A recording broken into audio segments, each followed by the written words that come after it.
Le principe des fermes défis, c'est une approche systémique de la problématique de réduction des phytosanitaires. C'est-à-dire que l'on va intégrer tous les éléments du verger. Dans le 66, donc, on est un petit peu sur une triple performance. C'est-à-dire une performance économique pour l'agriculteur, mais également une performance environnementale, mais aussi une performance sociétale par rapport à ce que vont attendre les producteurs. Donc dans ce cadre-là, on travaille évidemment la performance et le rendement des vergers, la réduction des phytos, mais également tous les aspects de biodiversité et également les aspects de réduction pour tendre vers le zéro résidu. On est dans des groupes où l'on a des agriculteurs conventionnels et des agriculteurs bio. L'exploitation de M. Irla, elle est emblématique parce que c'est une personne qui est très intéressée par la réduction des phytos sans rentrer forcément dans une démarche bio. Nous nous sommes réorientés dans les années 2000, principalement vers la production d'abricots. La surface de l'exploitation était trop petite. L'abricot nous semblait être une culture, abricot et kiwi, une culture qui nous permettait effectivement de mieux valoriser la surface. On est passé du pêcher sur l'abricotier avec la volonté de réduire les intrants. Derrière, on retrouve malgré tout une valorisation qui est moins forte que celle du bio, bien évidemment en termes de prix. On est peut-être un peu meilleur en termes de rendement. On arrive à valoriser peut-être un petit peu plus à certains moments par rapport à d'autres opérateurs. On est capable, avec une démarche qui est une démarche respectueuse de l'environnement, avec une démarche qui consiste à dire attention, là je ne traite pas parce que c'est pas bon, je suis trop près de la récolte, je prends un risque. Attention, là je vais avoir un impact sur l'environnement, donc je ne fais pas. Qui n'est pas toujours valorisé parce que effectivement les circuits traditionnels sont en attente aujourd'hui d'un mot ou d'une qualification qui est la qualification du bio. Pour moi part, je le regrette. Je pense qu'on peut faire les deux et on peut faire aussi bien avec des techniques qui sont aujourd'hui des techniques ouvertes. On ne va pas se priver de solutions qui sont des solutions ponctuelles, qui ne mettent pas en péril à la fois l'équilibre de l'écosystème, mais également la santé du consommateur, parce que c'est ce qui nous préoccupe au premier chef. J'ai réussi à diminuer les intrants. Cette année et l'an dernier d'ailleurs de façon relativement importante. On a réduit les intrants, je parle d'un produit phytosanitaire classique, y compris dans le soufre et dans le cuivre, utilisé en agriculture bio. Je les ai réduits de 30% environ, ce qui me paraît être aujourd'hui satisfaisant. Dans les 10 dernières années, le nombre de matières actives qui sont homologuées dans le secteur des fruits et légumes est passé de 1000 à un peu plus de 400. Donc on a déjà une baisse importante de tous les produits et les matières actives autorisées. À côté, il est important de trouver des solutions pour accompagner les producteurs, pour protéger leur culture et trouver des méthodes alternatives. Aujourd'hui, je crois que tous les agriculteurs ont conscience de la situation par rapport à l'utilisation de produits de traitement. C'est important pour nous de participer à ces journées d'innovation parce que c'est une occasion de diffuser aux agriculteurs principalement les résultats de nos travaux et les actions qui sont menées chez quelques agriculteurs volontaires.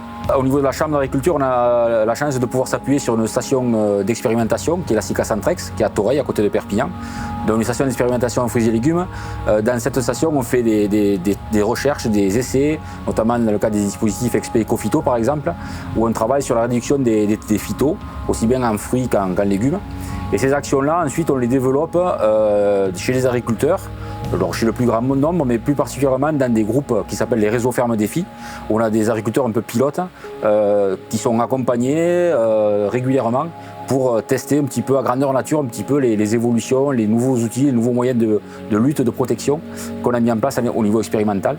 Et donc ces journées d'innovation vont nous permettre de passer sur le cercle suivant, à savoir les agriculteurs qui vont venir se rendre compte chez leurs collègues de comment on peut mettre en place ces nouvelles méthodes. On peut quand même arriver à se démarquer d'une compétition, d'une concurrence forte d'autres pays. C'est notamment par la protection phyto, par la qualité sanitaire de nos produits, qu'on peut montrer aux consommateurs que nos produits sont sains, qui sont bénéfiques pour la santé. Et donc il faut que ces méthodes-là distillent dans toutes les exploitations, chez tous les metteurs en marché et aillent jusqu'au consommateur.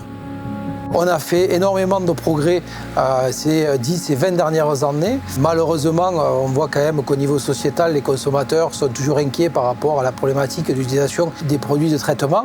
Ce qui est quand même paradoxal parce qu'on est en France, un pays qui a une des réglementations les plus strictes au monde, dans lequel les contrôles sont les plus importants, je dirais, au monde. Donc on n'a jamais été aujourd'hui dans une maîtrise au niveau de la protection des cultures aussi importante. Pour autant, on n'a jamais eu autant de consommateurs qui étaient inquiets par rapport à l'utilisation de produits de traitement. Ce qui est important au final dans la démarche, c'est aussi d'arriver à valoriser tous ces efforts qu'ont fait les producteurs ces dernières années pour améliorer la qualité sanitaire des produits. Je crois que c'est le rôle des chambres d'agriculture que d'accompagner toutes ces initiatives-là et de communiquer sur tous les efforts qui sont faits aujourd'hui au niveau de l'agriculture française. La situation vis-à-vis de la protection des cultures est un sujet de société important. On peut aussi reconnaître que nous n'avons pas été très bons en termes de communication par le passé et qu'aujourd'hui, il faut être meilleur pour arriver à communiquer sur ces nouvelles méthodes de protection des cultures, sur l'amélioration encore de la protection des cultures en travaillant grâce à l'expérimentation et la recherche sur des nouveaux biocontrôles, des nouveaux insectes, des nouvelles phéromones, etc. C'est important à la fois de communiquer sur ces démarches-là vis-à-vis du consommateur, mais aussi vis-à-vis des producteurs pour leur montrer effectivement qu'aujourd'hui, il peut y avoir des solutions alternatives. Ce qui est remarquable sur cette exploitation, c'est que c'est une personne qui a beaucoup de conviction dans la réduction des phytos et qui va prendre des risques phytosanitaires parfois importants, mais qui malheureusement n'arrive pas forcément tous les ans à avoir une valorisation au niveau d'un producteur qui est en bio. Et je pense que cette démarche devrait être plus mise en avant. Ce sont vraiment des démarches d'avenir parce que toutes les situations ne permettent pas d'avoir une exploitation bio performante.